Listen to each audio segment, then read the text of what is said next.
you might only be 24, 25 years old, younger even.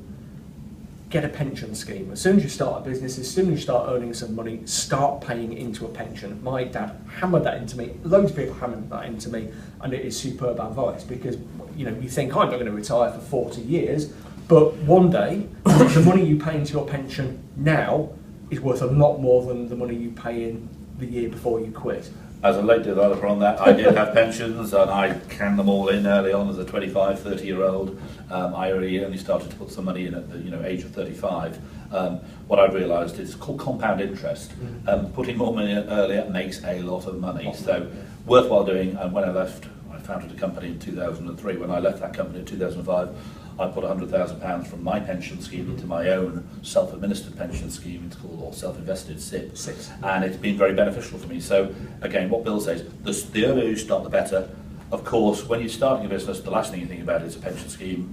But again, I'd also recommend that you give yourself a period of a year, 2 years, whatever it is. You've got to say, how long do I want to be in this business before I get out? I mean, not get out, but if I don't start making money from day one, you will not make money from day one. That's a guarantee.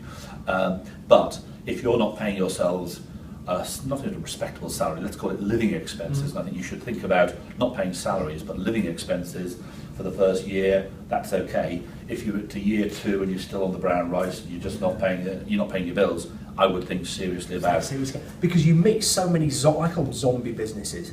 Okay, I know several businesses where the business owner takes £5,000 a year or something, and pays their staff more than they themselves are getting. So I could name. I know several in Bangor. I'm not going to name them, but I know several where the business owner is just keeping the business going for the sake of it, and I say the employee is getting more money than the business owner is, and their skin. They'd be better off going stacking shelves in Tesco. Bill, you just mentioned employees. I've a view about employees. If you want them, great. I mean, they can help scale the business. Always remember, when you take on an employee, they get paid first. Yeah. Bill's a zombie business. Don't do it. I mean, you will always have to pay. So it really does concentrate the mind when you've got a pay run every month of about £100,000 and you've only got £50,000 in the bank. How are you going to do it? Cash flow. We'll come on to cash flow later, but having enough money to pay, and you have to pay the employees first, is a really key point. So think carefully about why you want employees. Do they add value? Do you want associates? Do you want consultants? Do you want contractors?